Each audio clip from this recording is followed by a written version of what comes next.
what we see. We absolutely believe what we see. If we think something is there, if we think our picture is squint, we will straighten it up. If we think something's on a slope, it's on a slope. And we know that vision, believing what we see, is a problem for pilots.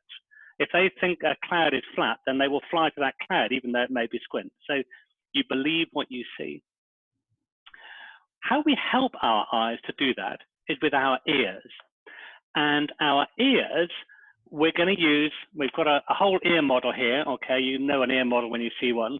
But I've just lifted out the cochlea here and the vestibular apparatus. So we've got a cochlea in this, it's the left ear.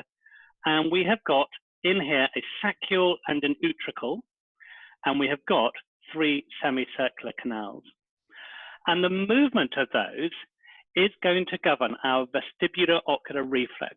So movement of fluid in one part of your inner ear is going to result in a movement of your eyes, pretty much in the opposite direction.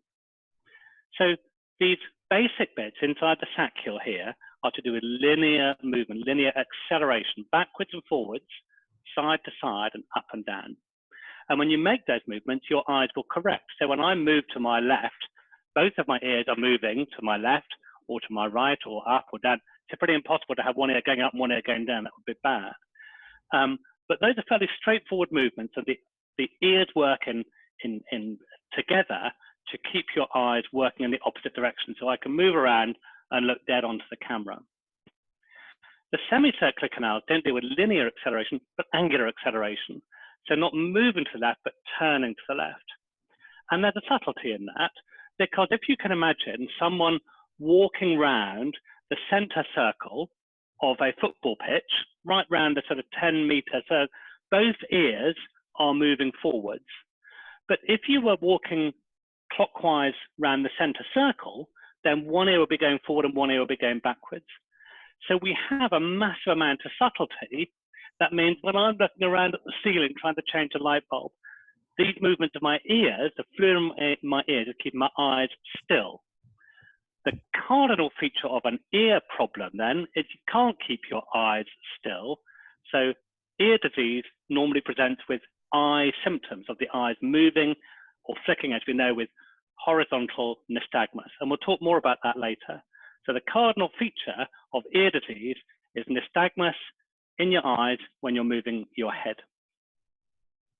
So the other bit of sensory information, we've got the eyes and we've got the ears that keep your eyes still, but we've also got the somatosensory systems. That is your joint position sensors. And you can feel yourself now. Are your feet both facing forward? Is one facing out, one in? Are they inverted, everted? Are they up, down? Because actually out there in the wild, every time you put your foot down, it's at a slightly different angle to the last time, because there's no flat surface in the wild. There's no 2 paving slabs are at the same angle.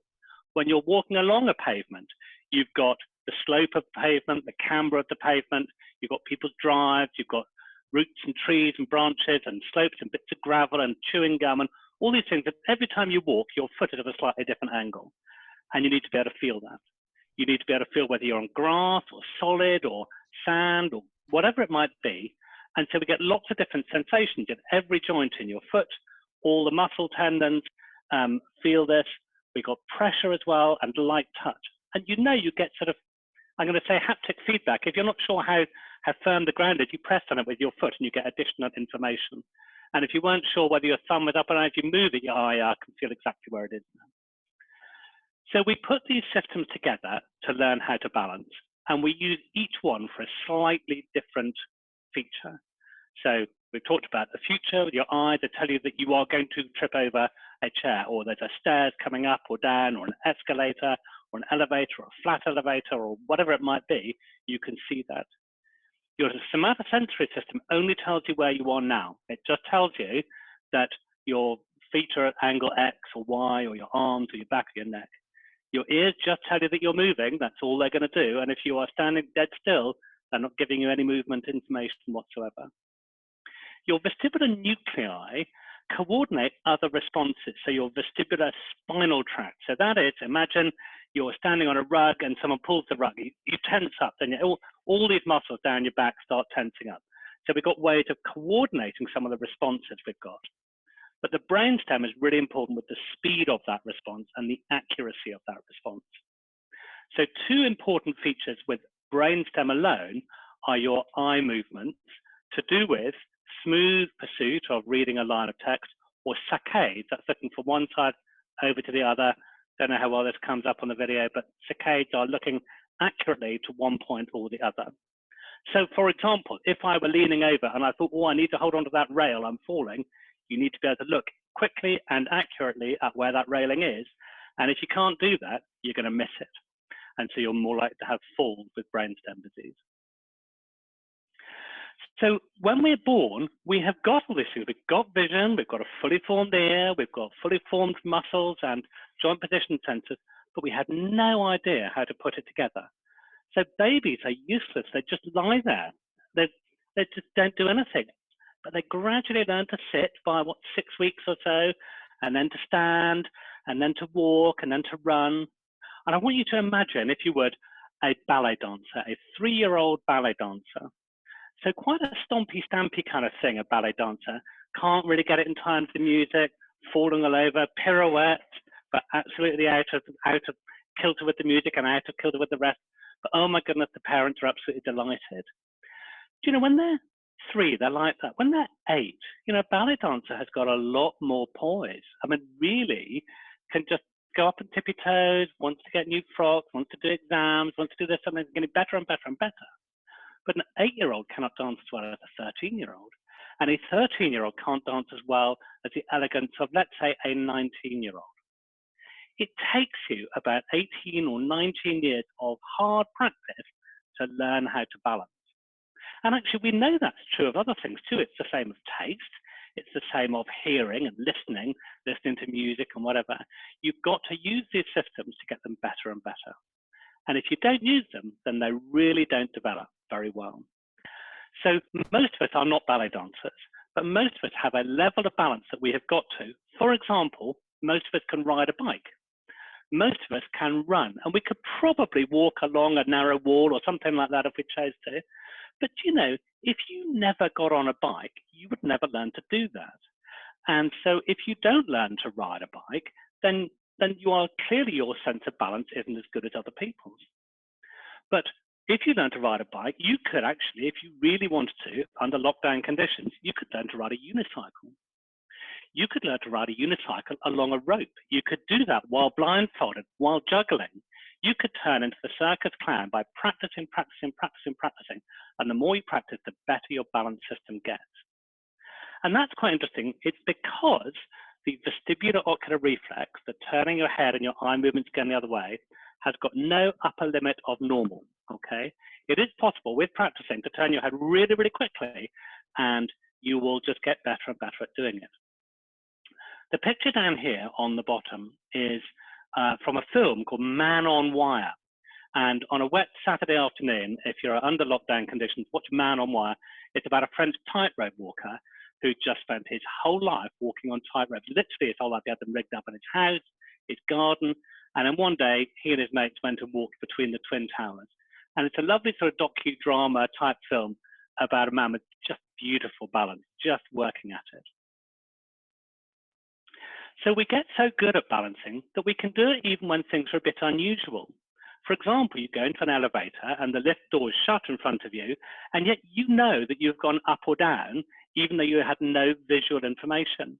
You've done that through your proprioception, you've done that through your ears and the fluid moving in your ears. Isn't it odd when you're in a hospital lift and you think you're going up to the 4th floor, but you go down to the lower ground floor, and you know that, oh, how annoying, we're going down to the lower ground floor. And when the doors open, there's always someone on the lift who hadn't noticed that you'd gone the wrong direction. And you're thinking to yourself, what is wrong with their balance system? Similarly, on a treadmill, it's been a while since I went on a treadmill, I don't do that. But on a treadmill, you really get no information from your ears. You're just running and your head's staying pretty still. And so, as you know, when you get off the treadmill, things are a bit odd and you might fall or stumble, but you know what to expect from treadmills. If you put someone new to treadmills on there, then they would be all over the place. They would fall off. And similarly, when we're doing something like swimming, that you get no haptic feedback from pressing down. You press down with your leg and there's no resistance, so it feels a bit odd. So we learn how to balance and we get better and better. I used to, when I was about 14, be a great skateboarder. I say it myself. I used to do a lot of skateboarding. Now, I'm like a dog on ice when I get on a skateboard because you forget how to use it. So it takes you 19 years to learn how to balance, and then you need to keep using that balance system, or it's going to start getting worse and worse again. It's just like muscular fitness, like cardiovascular fitness, like mental fitness. You have to use it. It's not as if you can either balance or not balance. You are somewhere in a big, big spectrum. So one of the questions I always ask in clinic, kind of edge towards it, it's not the first one, but the question that I would ask is, when did you last run anywhere? And you'd be really surprised by the answers. Of course, there's 72-year-olds who ran out of netball this morning, and there's 25-year-olds who have never run, just never. No, they sat out of games, they had an excuse, they didn't have a bicycle when they were little, they didn't have a sibling, they didn't have a football. And it's really interesting. And those people, of course, have got a really unfit balance system. Because a balance system which is unfit, which is unused, has got very little reserve in it when things go wrong. So they get a little change in life, and they're going to be in more trouble than if they were perfectly fit and well. Much like you would be with your cardiovascular fitness and your muscular fitness and your mental fitness. A little thing goes wrong, and it just tips you over the edge. What happens, though, is when you start feeling uncomfortable, when you start falling, if you've got someone who's relatively unfit and they are lacking confidence, well, they're less likely to take balance exercise, they're less likely to do anything sort of risky. Oh, no, I wouldn't go on a chair and change a light bulb or go up a ladder, or I wouldn't go walking on uneven ground or something like that. Your balance system gets worse, and you end up getting into a little spiral that just gets worse. You avoid things, get worse, you avoid things, and then falls become more likely. And as we know, when you have falls, you suddenly get a great loss of confidence. So the biggest predictor of falls is falls, previous falls. So when you start falling, we need to really help people to get that confidence back up and running. Do you know, learning balance, I think it's got a bit of Darwinism in it. Kids just love it, don't they? They love winding up on the swings or going to the fairground. And then when we're adults, we kind of don't. And yet the man who works on the waltzer in the fairground, oh no, he's just got no problem at all. He does it every day. He just doesn't get dizzy on the waltzer, whereas the rest of us are really struggling. So it's really important that you use your balance system because you learn from it every single day. Here's a little experiment for you.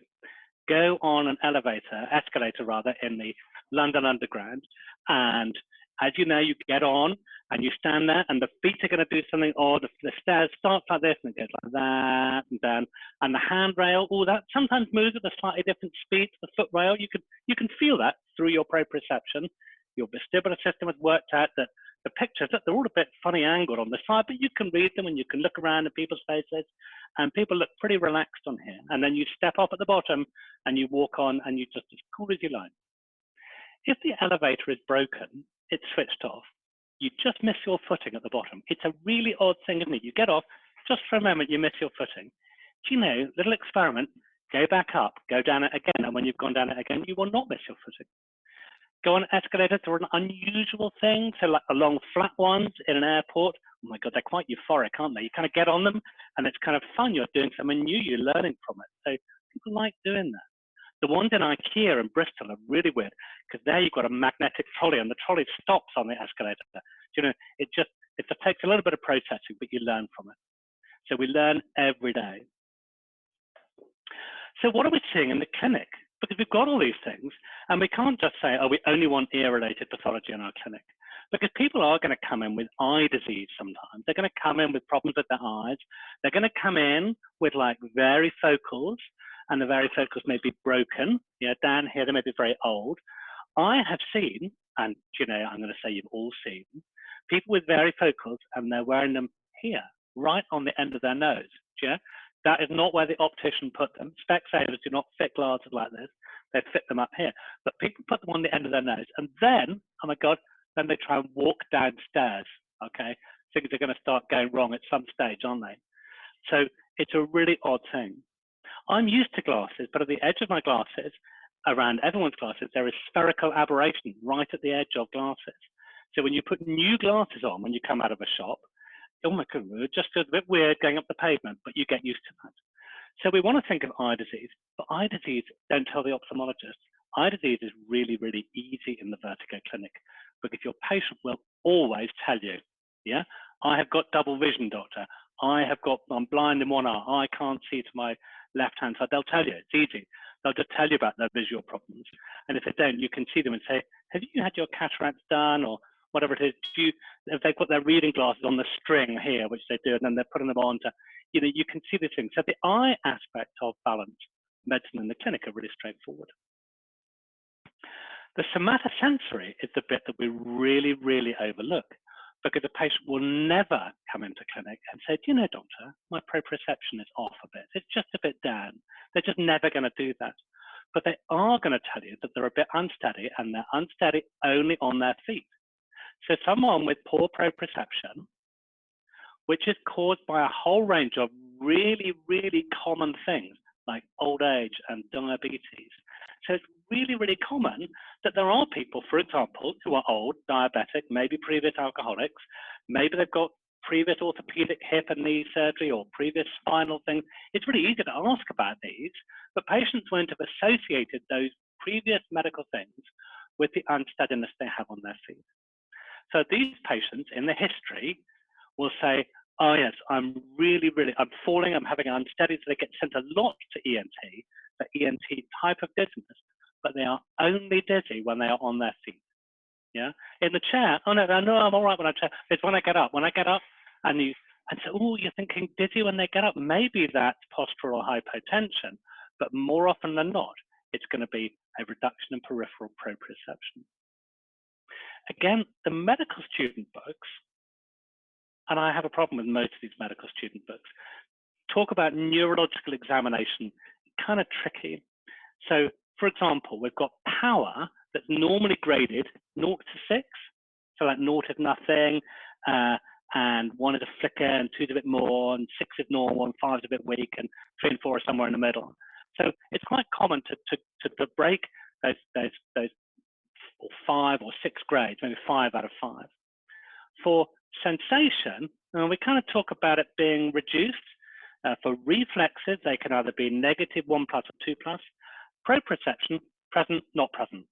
Well, it's not going to be like that, is it? It's not really going to be like that. It's going to be normal proprioception and maybe reduced. Maybe if you've been diabetic for 10 years, down a bit. But maybe there are people with catastrophic loss of proprioception. You need to be aware of them, but there's a spectrum in between. So before I talk about the ears, I'm just going to talk about the brainstem. So the brainstem, of course, gets tangled up in old age too, yeah, because there's lots of old people. And when you look at and examine for saccades in the clinic, you'll be amazed at how inaccurate and how slow many people's saccades are. Either they move their eyes to go not far enough and then look, or they go beyond and back to look. So we see these problems with saccades quite commonly in the clinic. Now, the combination, of course, of old age and their loss of proprioception and their varifocal glasses on the end of their nose, suddenly you've got a whole group of people, nothing wrong with their ears, but they're in your clinic in front of you.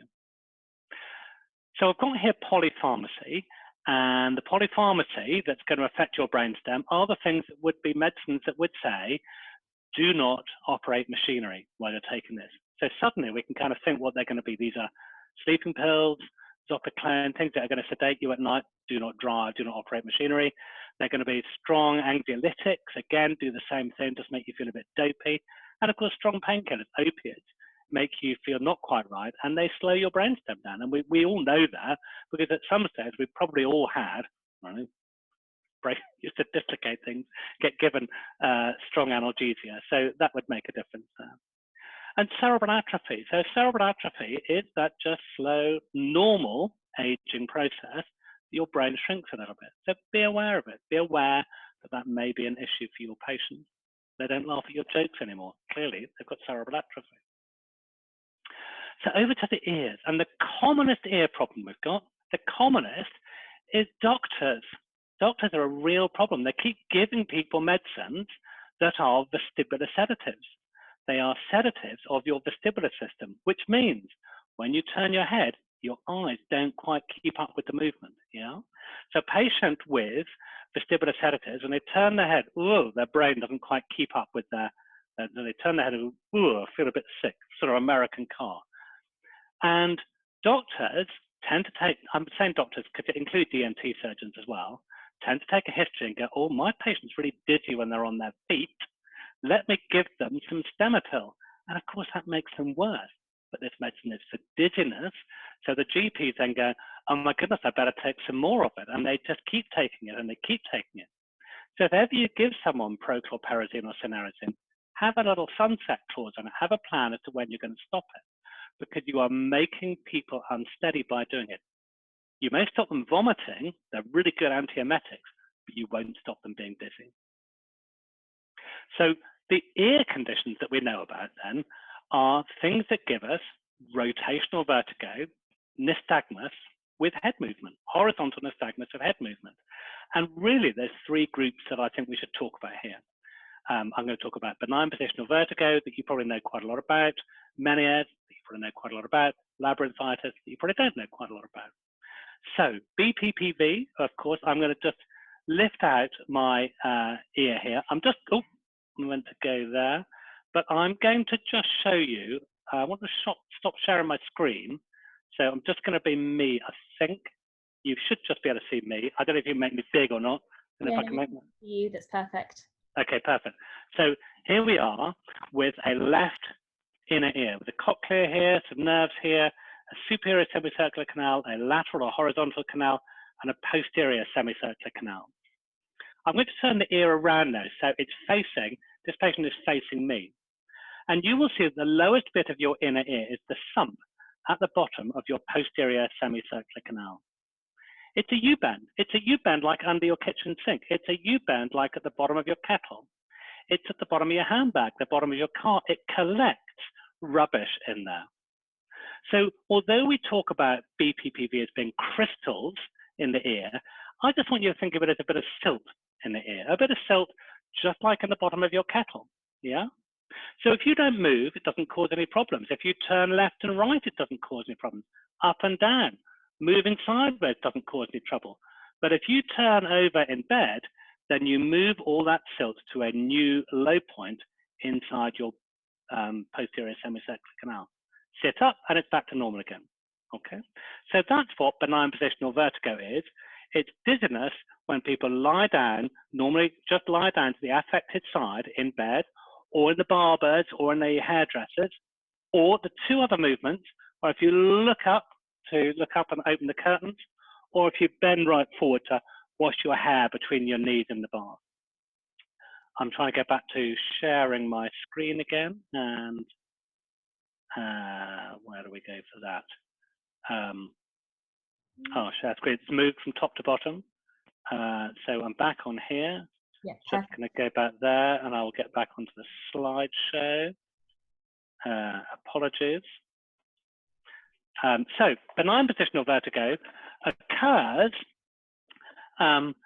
almost with either just by random cause or anything else. Anything to do with your inner ear can be associated with benign positional vertigo. Maybe trauma, maybe a recent ear infection, maybe someone who's had Meniers, maybe someone who's had labyrinthitis, maybe no obvious cause at all. So as we know, patients are dizzy when they lie down and turn over in bed. When you're taking a history, be careful, because of course they would develop quite quickly avoidance behavior. So they'll learn to sleep with 3 or 4 pillows, sleep in a chair, sleep with 10 pillows. They will never lie down. And of course, there's people with that massive balance avoidance who are terrified of lying down. They're not going to lie down for you. They're just really worried they're going to get really vertiginous. So their treatment has been to avoid lying down, and you are here to help. So the first thing we do is we take a history, and then we take someone through to the treatment room next door, or to the couch, and we're talking about a left ear. So you're just going to do the Hallpike positional test, and this is what you do. You just lie them down, and you just look. Oh, I tried to pause that, but I'm not sure it did. Apologies. Here's a little glitch in the system. So you stop, you get there, you stop and you wait and you look at their eyes, and their eyes are going to develop this little torsional nystagmus, tick, tick, tick. See how it moves like a little clock, second hand of a clock? It's going to do that, and it's going to have several really important features of that. there is going to be a delay. So when you lie them down, there's just a momentary pause before it starts. It's going to decay. So you lie them down, they start getting nystagmus, and they go, oh, yes. Oh, doctor, that's exactly what it is. Yeah, that's exactly what it is. And you say, don't worry, hold very still. And, 30 seconds, a minute, it will stop. It will decay. And you think, oh, my God, I've made a diagnosis of benign positional vertigo. I am fantastic. I'm going to sit the patient up and go and get my registrar. And when you come back in and repeat it, it doesn't happen because it fatigues. If you keep doing it, it fatigues. So what you really want to do is see it, and then you know exactly what's going to happen. The patient is symptomatic. You've had a delay. You've had a decay. It's usually unilateral, but can be bilateral. But we'll talk about that if needs be. But you are going to see that classic nystagmus. So what I do in the clinic is I just carry straight on through and do the treatment. I turn them from the bad side to the good side, looking at the floor. I then will sit them up gently on the bed, and that is the whole course of treatment done.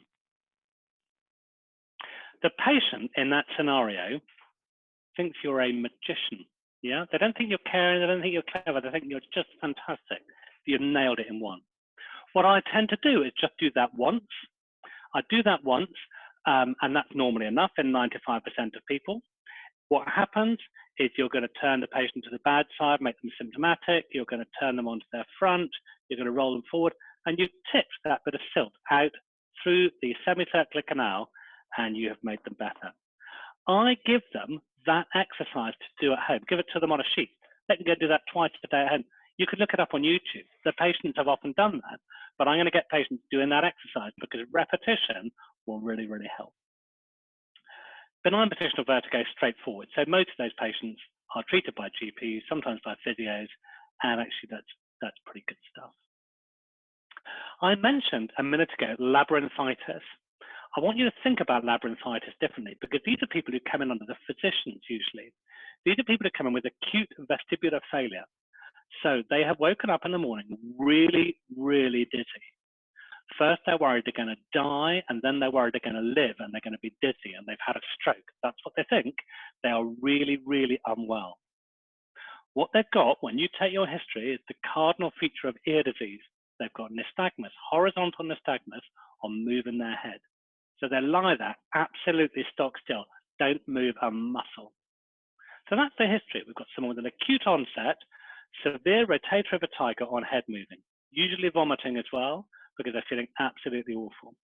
The causes of that are either labyrinthitis, itis, inflammation of the labyrinth, of the inner ear, which sometimes is viral, so relating to, let's say, an acute otitis media with the viral origin there. Sometimes it's bacterial, so a bacterial acute otitis, acute suppurative otitis media. They may have pus coming out of their ear, but they've got a bacterial infection. They have a high neutrophil count, a fever, etc., etc. And I include in here ototoxicity, so inflammation of the labyrinth caused by various drugs. And of course, we know what those are. They're mainly aminoglycosides and platinum-containing chemotherapy agents, so cisplatin or carboplatin. Then there are a group of patients with vestibular neuritis, so inflammation of the nerve, not of the cochlea, but of the nerve. Some people use the term vestibular neuronitis, but I would think it's more than one neuron affected. So I think I stick to vestibular neuritis.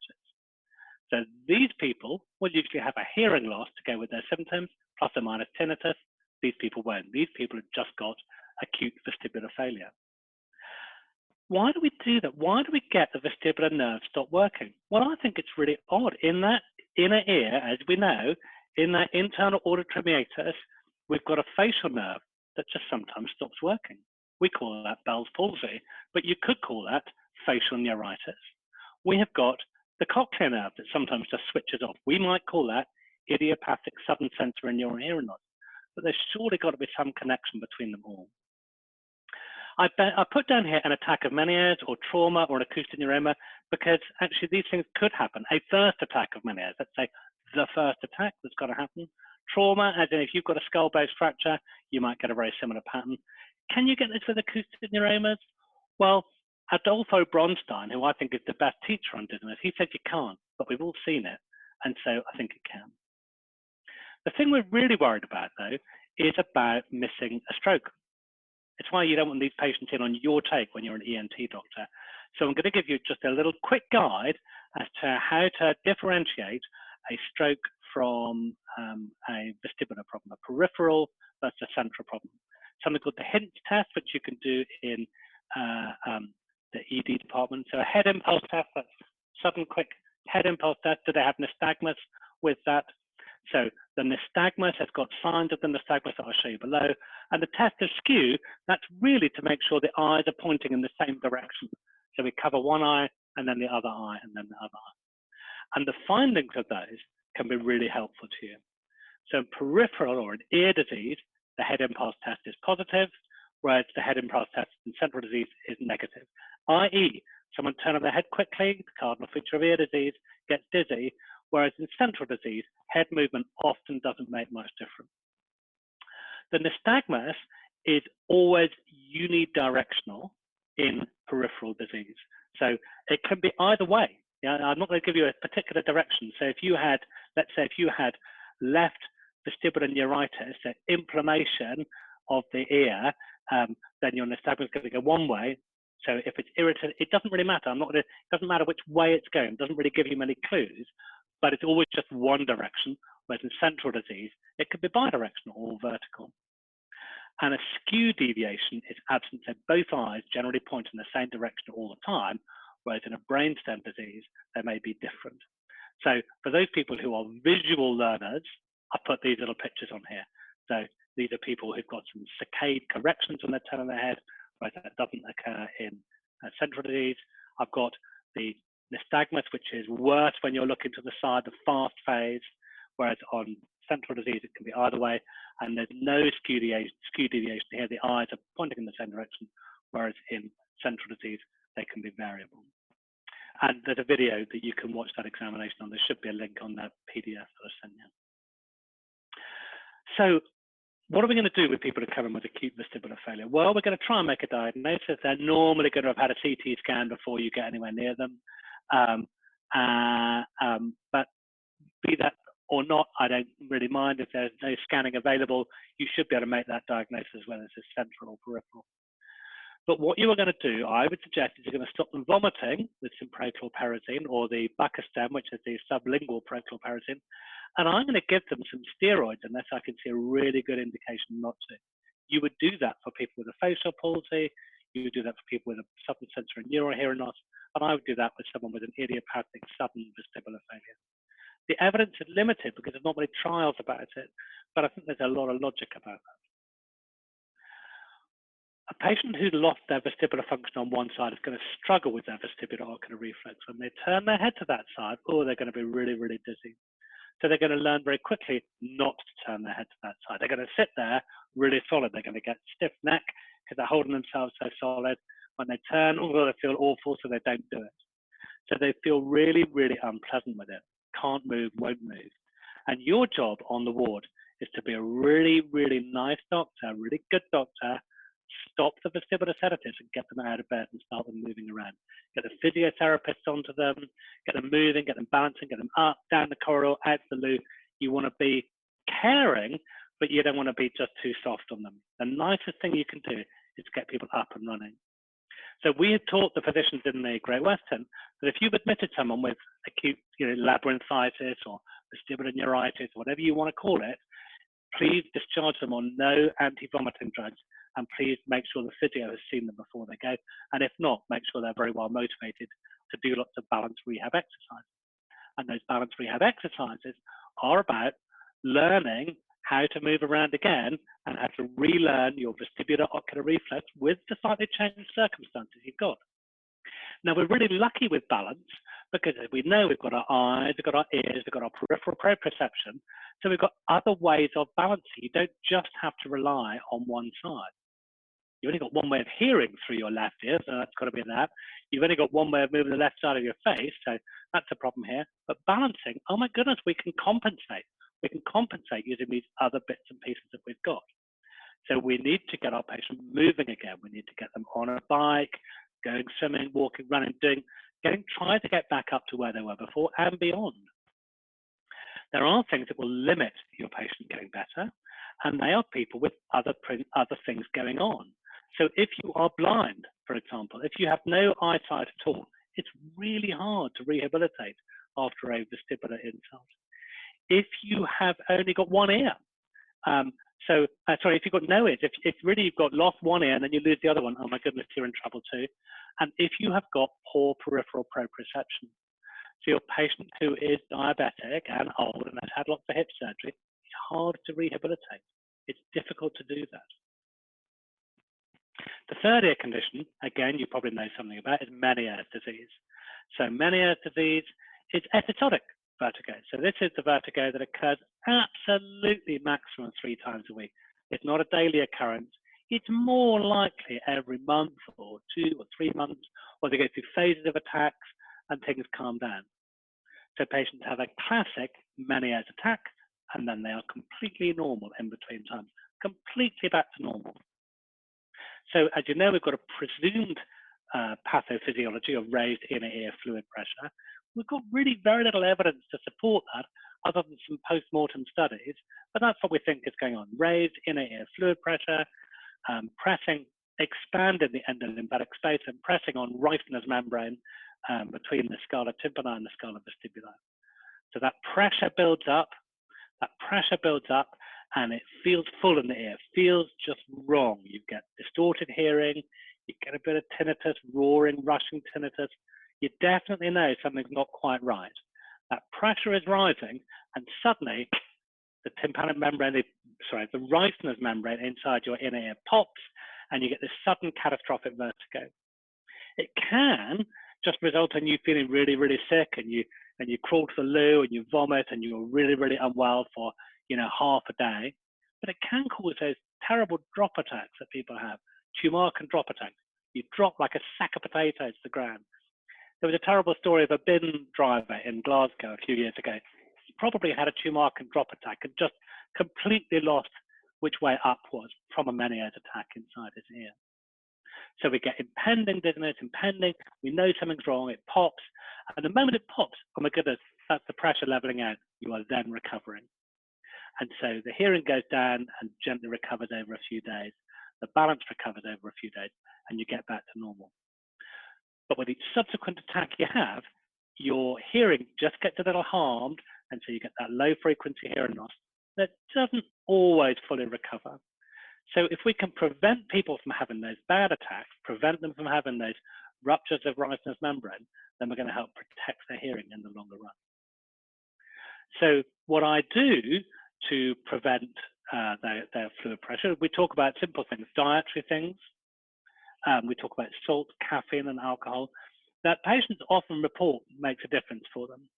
But bigger than that is stress, managing stress. So people who get stressed tend to have more episodes of disease.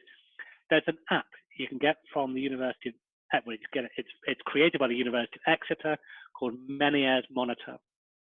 And patients can report their symptoms on a daily basis and in relation to what they've eaten. And it's from that we've identified stress as an issue.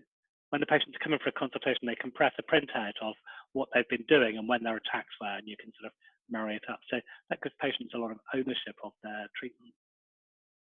My first line medical treatment after we've made a diagnosis, which is a clinical diagnosis, made from a history and examination, maybe from reduced hearing on the audiogram and asymmetric sensory neural loss down the low frequencies. But my first line of treatment is beta-histine, 16 milligrams, 3 times a day, every day. Every day, you want to prevent the next attack from happening. Beta-histine works in the future. Yes, it doesn't work now. It doesn't stop you being dizzy now. It stops that fluid pressure from going up. So it prevents you from having those severe attacks. So beta-histine is a bit like sun cream, yeah, as opposed to prochlorperazine, which is a bit like after sun. You take the prochlorperazine when you are dizzy and it kind of settles it. The beta-histine works in the future. As a second line treatment, I use a diuretic, normally bendroflumethiazide. And that's really good for the symptom of fullness and pressure in the ear. So if someone's principal symptom is just pressure, then I tend to treat with the diuretic. When am I going to use these intratympanic procedures? Really when we've got no control, poor control on maximal medical therapy.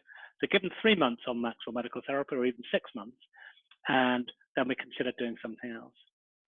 If someone's got unilateral Menieres disease, then I normally use intratympanic gentamicin. I find it really, really effective, and patients do very well with it. If someone's got bilateral disease or some other problem, for example, peripheral proprioceptive loss, then I might just use a dexamethasone, but I find it less effective and you have to do it more frequently. Surgery, almost never. So just reminding ourselves of the gentamicin bit, that we know all these aminoglycosides are ototoxic. Most have a cochlear toxic feature, so all of them, apart from gentamicin, will tend to make you deaf, whereas gentamicin tends to preserve your hearing and tends to harm your vestibular system. That's a memo to orthopedic surgeons that when they do their ward round of their patients on gentamicin and say, have you got any tinnitus? No, you know, that's the wrong question. It's, do you have any unsteadiness on your feet? Because that's going to be more useful to us. So the last thing about Meniers disease that I mentioned is the DVLA, the Driving and Vehicle Licensing Authority, that the rules about driving, I haven't got a slide on it, I don't think. The rules about driving are that you shouldn't drive if you have sudden onset, disabling dizziness without warning. Sudden onset, disabling dizziness without warning, or unprecipitated. And so most patients with Menieres disease know that they get sudden dizziness, they know that it's disabling, it's dizziness, but they've normally got a warning, and so they don't drive on those days. And so for a long time, we used to be able to advise our patients that they just simply need to avoid driving if they were getting these episodes without warning, getting the drop attack ones. But the DVLA rules changed last December 19, I think, that all patients with Menieres disease now need to inform the DVLA on diagnosis. I think it's a bit unreasonable myself, but anyone want to help me change that? I changed it last time. We wrote to the DVLA and got into an exchange with them, and then had Meniers removed, but they kind of stuck it back on there, which is a bit of a shame. So what else am I doing in the clinic? What else am I looking out for in the clinic? So we know we can take the history. We've kind of talked about all these things, all these different things we're going to concentrate on. If you just concentrate on the BPPV and you do nothing about the proprioception or the saccades or the cerebral atrophy, then you're going to make the patient a little bit better, but you're not really going to do much else that's on there. You can easily test these things. You can easily look at their vision. You've got a Snellen chart. You can do a mini mental test examination. You can take a drug history. You can ask about all these other things that we talked about causing this somatosensory loss. And I encourage you to do so. But be on the lookout then for cardiac problems. So this is normally a syncope of fainting. So when they get up on their feet, they're fainting. Actually, postural hypotension tends to happen after a minute or two and not straight away.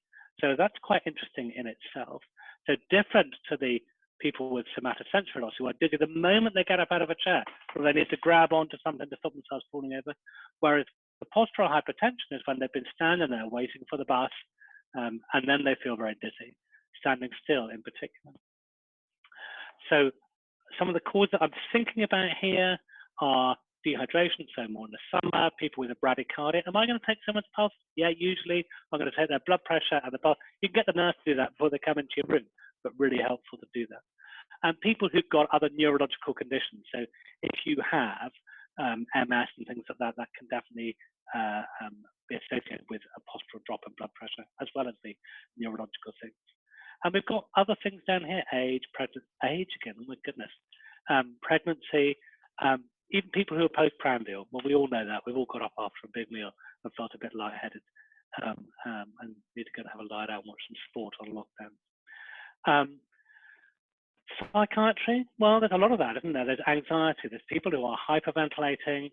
There's people who think they're going to be really dizzy. We talked about the people who worry that they got BPPV, so when they lay down, that they are going to get dizzy. Well, they stop lying down, and when you've treated their BPPV, well, they're still not going to lie down. They develop a kind of avoidant, a phobic vertigo, phobic positional vertigo. Oh no, they don't want to turn quickly. So they need a bit of help too. They need a bit of physical support. You may think that it's all psychiatry, that their problem is just anxiety and they need to, do something about that.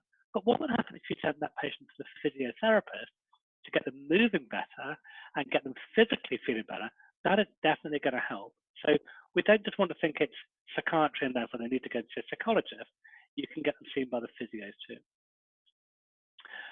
Phobic positional vertigo, I've written it on the slide here. It's often quite a long-term thing and it's quite difficult to turn around. But there's usually some background of organic vertigo that was there sometime before, even seasickness, whatever. There's some organic cause that has been slow to settle. So we think of people with phobic positional vertigo when they've got this, but their examination is completely normal. So we just want to keep our eyes and ears open to that. Neurological signs, again, we talked about that with acute vestibular failure. But are you worried? Oh my God, are you going to have to scan everyone's head just to make sure they haven't got an acoustic neuroma or something else? You're going to use your clinical skills. Clinical skills are trumping special investigations every time. If you think someone's normal, then they're normal. If you think, oh my goodness, they had breast cancer 2 years ago, and now they've developed this severe vertigo, you're going to be more motivated, but they're going to have signs, fixed signs. So people with intracranial signs, you're on the lookout for that. And we sometimes see these presenting through the ENT clinic, so we're just going to keep our wits about us a bit. But I've got migraine here. So migraine is really common in an ENT clinic. See, I don't see many ears in my ENT clinic. I see lots of migraine. So migrainous vertigo is often mistaken for Meniers disease. Often you've got someone with a history of migraine, as in the unilateral headache or the photophobia type problem, but quite often not. But you may have someone who is more often female, tend to get more migraine, tend to be younger, may not have any other signs of Meniers disease, but this history of kind of some Meniers-y sounding attack. But really important, migrainous vertigo may or may not have headaches. You don't have to have headaches to have migrainous vertigo. If you do, you've got to have another vertex headache. And so we're just going to keep our wits about you. So you've taken your history, you think, oh, this is Meniers disease, but everything you do is normal. Normal examination, normal audiogram, you write an MRI, normal.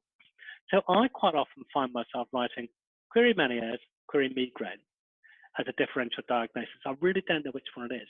What I'll tend to do is pump for a treatment of one of them. The treatment that we normally use for migrainous vertigo is either propranolol or amitriptyline. I have, I'm 54, I've become more confident in my prescribing, but I really want my patient to get better. So I'm going to prescribe these things and then see the patient back or give them a virtual telephone call and see how they are, rather than just saying, it's Meniere, it's migraine, go back to your GP. I want to follow that through. And the patient is normally very grateful that you've done so. Vascular causes, the principal vascular cause that we're going to have here, two really, either carotid stenosis or subclavian stenosis. Now, as we know, subclavian stenosis can give us the subclavian steal, where for blood to get to your right arm, it's got to go around your circle of Willis and back down your vertebral arteries. So patients get dizzy when they're picking, they're washing off the line or whatever it might be. So we're just keeping that as an option. And they have radial delay. And if you pick that up as an ENT surgeon, you think you just, you feel really pleased with yourself. Opsoclonus. Opsoclonus is a really odd sign. This is when you've got not nystagmus, which is fast both ways. Opsoclonus is fast both ways, often on head movement. And it's normally a sign of relating to a non-metastatic affective malignancy, often lung or ovarian. So if you see opsoclonus, don't be fooled that you think, well, this is both vestibular systems have gone wrong. It's not. It is opsoclonus, which is a central sign. And I've got here pharmacology again. Pharmacology was over here with the brainstem. Pharmacology again is here. And that's because when someone's taking one medicine, we know the effect of it. If they're on two, we know how they interact. If they're on three, we kind of know how they interact. But how many patients have we seen on 12 different meds, and they're on 3 different anxiolytics, and they're on some sedatives, they've got a prochlorperazine? We've no real idea how they're all interacting with one another. So in the world of pharmacy now, they're a big into this thing called medicines optimization, when pharmacists will say, actually, there's no point taking this and that, and they try and whittle it down. So anyone who's on more than 6 meds you're thinking, I wonder if this medication, this combination of medications is causing the trouble.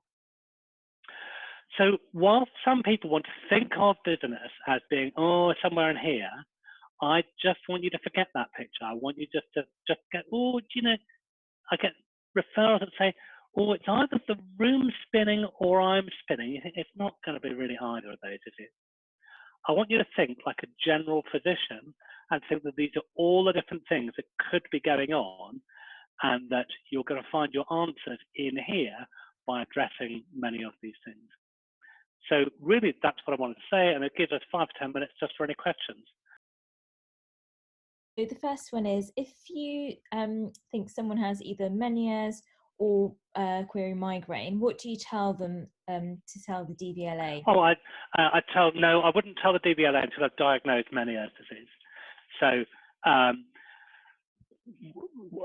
haven't talked here about getting vestibular function tests, things like VHITs. So a VHIT, you can distinguish that clinically. So you can do that on a head thrust test.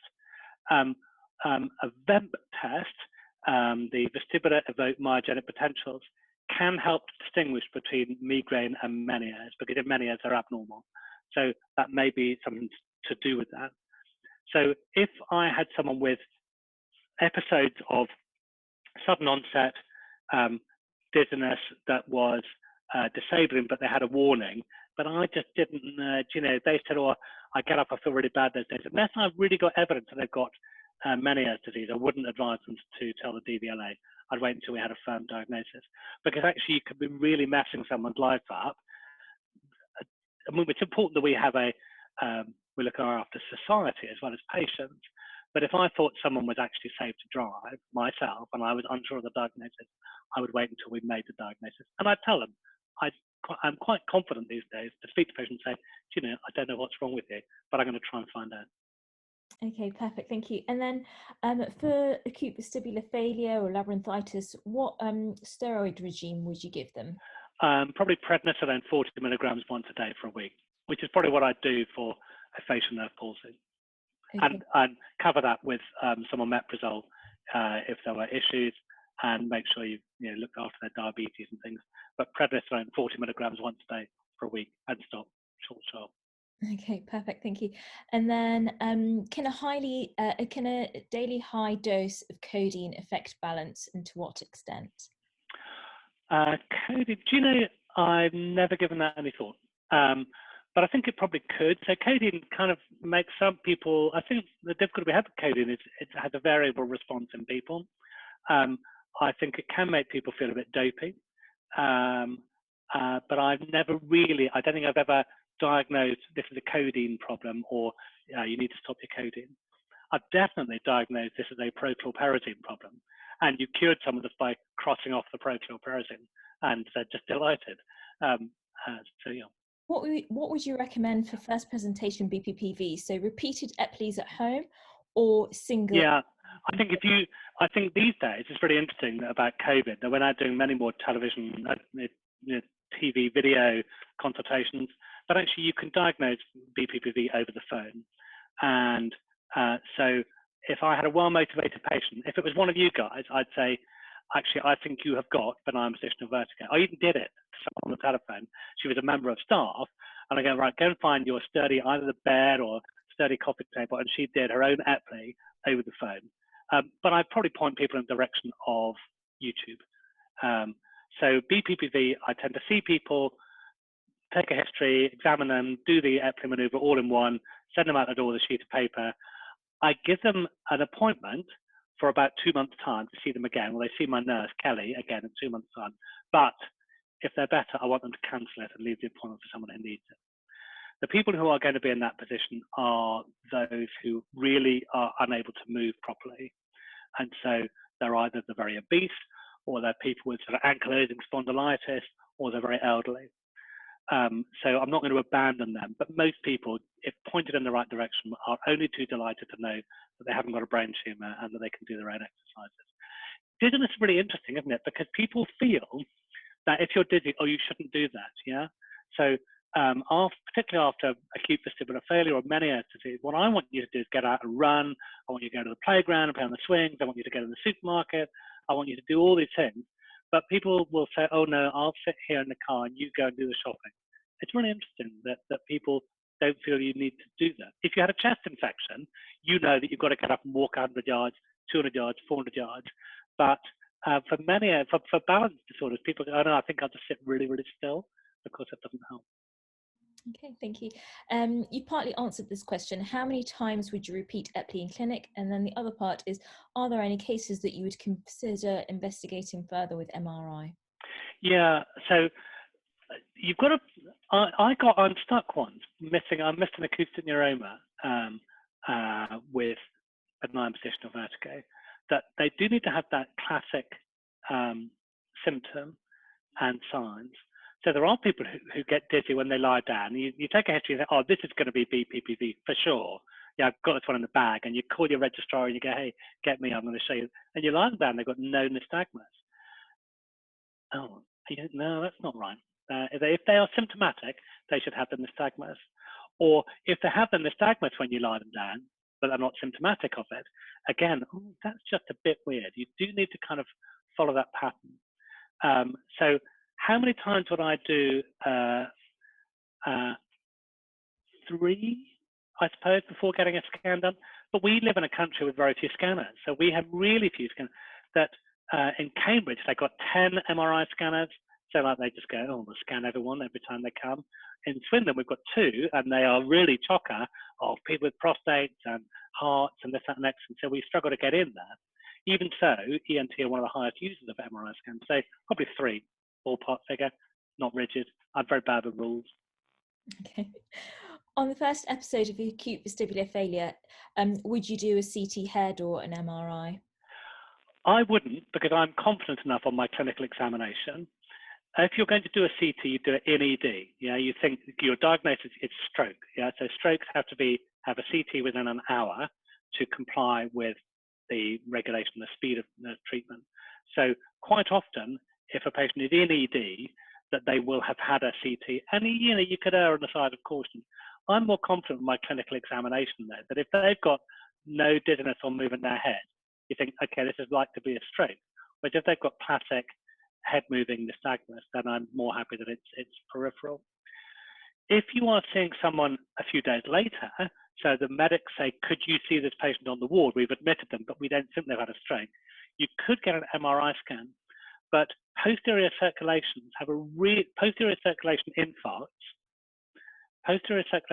have a really low pickup on MRI scan. So you can have a normal CT and a normal MR and still have had a posterior circulation stroke. So having a chit chat with your neurologist is often the way. And again, you're going to have a kind of classic patient, aren't you? You're going to have an overweight, middle-aged man, hypertensive, having this slightly unusual episode of vertigo, but they've got nothing to show for it now 3 days later. That's not going to be acute vestibular failure. So again, clinical medicine trumps special investigations, even if the CT is normal. But CT early, MRI over the next few days, 2 weeks later, I wouldn't bother. Perfect. And what dose of benzoflumethiazide do you use? 2.5 milligrams once daily. And what I normally do is start people on these medicines. If you look them in the eye and you're kind of convincing and you say, I think you've got Menieres disease, you need this treatment, take it for 3 months, every day for 3 months, inconvenient. And then what happens if they haven't had an attack after 3 months? So some people will say, oh, I'm only too happy to stay on this, I don't want to get back there again. Other people will stop it and they wind them down. So I normally stop the benzoflumethiazide first. For the beta histine, go from 16 down to 8 milligrams 3 times daily, and then get the patient to tail it off themselves. There's no harm from suddenly stopping. And when they do stop, I'd advise them to stop and keep some in the bathroom cupboard so that if it all flares up again, they can just restart medicating. Okay. Some people use much higher doses of beta histine for patients who are symptomatic and not controlled with 16 milligrams TDS. What do you think of that? I have done so once in the past, and I had the most enormous postman. He was about 6'9" or something, and I gave him 32 milligrams. But I think if you're using higher doses, it's probably not working. And so there are 2 options. One is to review your diagnosis, or the other is to change track on the treatment and go for intratympanic dexamethasone. I think if 16 milligrams 3 times a day isn't working, it's one of those 2. You're either going to have to escalate to the next treatment, or you've got the diagnosis wrong. and that's a good indication to do so. So one of the ways of differentiating Meniers from migraine is to plump for one of the treatment to get, I think this is Meniers, and give them beta-histine and or bendroflumethiazide. And if they got better, you go, oh, look, I must have got that right. And so after 3 months, we then stop or carry on. And when would you refer patients for vestibular investigations, such as VNG, CVEMPs? I really send them on 2 occasions, and only 2. One is if I think the patient is normal. So if I think the patient has got a functional dizziness, what I really want to do is prove to myself and also to the patient that in fact they do have a normal vestibular system. So someone who has got a severe anxiety or phobic positional vertigo, or they're convinced there's definitely a thing wrong and a GP sends them back for a second time, and I'm sure that they are normal, I send them for vestibular function test. So that rules things out. Secondly, I send patients who I'm going to treat one ear, like if I'm going to do intratympanic dexamethasone in this ear, I definitely need to know that the other ear is normal. So as a pre-treatment investigation for any intratympanic procedure, I will get that done. Audiology, do we go straight for test? I wouldn't go straight for test. I would use vestibular function test only as an absolute adjunct to your history and examination. Bear in mind, the audiologist is just going to be testing individual semicircular canals. So it's not as if they can do that and then press, oh, this is the answer. In fact, it really drives me nuts when I get a referral that just says, well, this patient has got a left unilateral vestibular weakness. Do you think, okay, have you taken a history? No, no. So I use them pretty sparingly. I think my audiologists get a bit frustrated, but if you had an audiovestibular physician who took a full history and included, other medicines and the varifocals and all the sedatives they're on, that'd be great. So just going back to Epley, do you think it's more valuable to do repeated Epley or just a single? Oh, repeated. I would do it on day 1. Well, hang on. Interesting. Yeah. So I answered that too quickly, didn't I? If someone came in, I would do an Epley maneuver, and it's very tempting to just do it again. But actually, if you do it again, the little particles that are flowing down here, they're going to go down the little, just think of all that silt, really fine silt. When you do that again, some of it will get into the lateral semicircular canal. And if it gets into the lateral semicircular canal, you really know about it, because the patient will then have a sudden, completely different nystagmus, really banging lateral nystagmus when you do a second Epley at the time. And you think, oh my God, I've killed the patient. And they think you've killed them. You think some really bad thing has happened. And when you do it, and you all will, you feel really bad about it.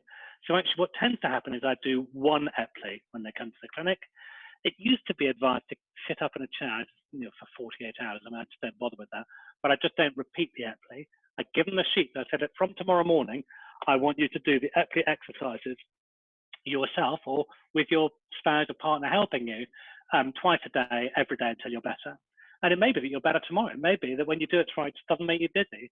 But I often get people to do it for a month or so, and they will often find that they've got some, bear in mind, it's not one little crystal that's in there, it's silt. So they're like washing tea leaves out of the sink. You wash it once and there's still a few left, you do it again, coffee grounds, whatever. It just takes a couple of goes to really get it, and to give the patient the confidence to lie down to that side, and you've given them the authority to lie down and make themselves dizzy on that side. For people who never lie down in bed, and I include astronauts in this, they often get bilateral benign positional vertigo, as do people who spent a long time in bed rest or not moving at all. So we tend to treat one side and just do the left Epley, left Epley, left Epley, left Epley for a month, and then get them back to the clinic again and do the right one. Sometimes you've suspected it, and if your patient hasn't got better, just think, they've not got better because actually they've got bilateral benign positional vertigo, particularly in people who are, let's say, bradykinetic or can't move, won't move, the poorly motivated patient. Okay, and then if someone has BPPV, but you can't perform the Epley due to contraindications, what would you do? So I tend to get the physiotherapists to help.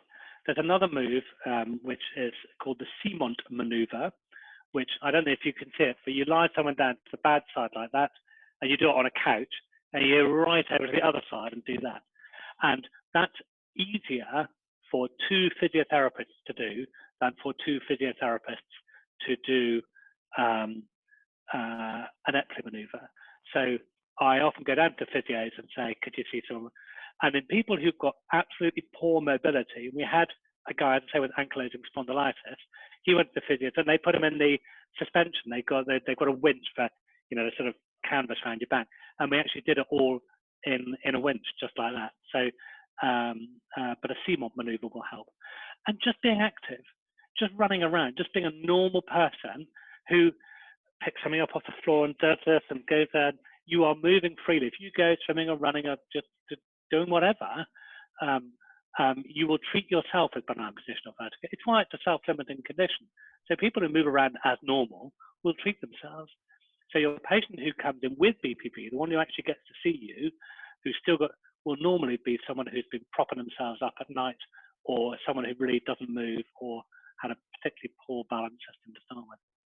Okay, and final question, if that's okay. How do you treat vestibular migraines, and are there cases that you use magnesium? No, I try normally propranolol, 40 milligrams twice a day, and or amitriptyline. I sometimes use pizotifen, but if I've not got the better, I'm normally thinking, A, I've got the diagnosis wrong, and B, they better go and see someone who knows what they're talking about.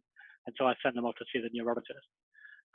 If I'm sending them to the neurologist, I may just check with my vestibular function test, because nothing more embarrassing than sending someone with vestibular migraine to the neurologist who turns out to have Meniers disease. But, you know, quarterly we have a chit chat about these difficult cases, about weird stuff. And of course there's a crossover. Magnesium, never used it.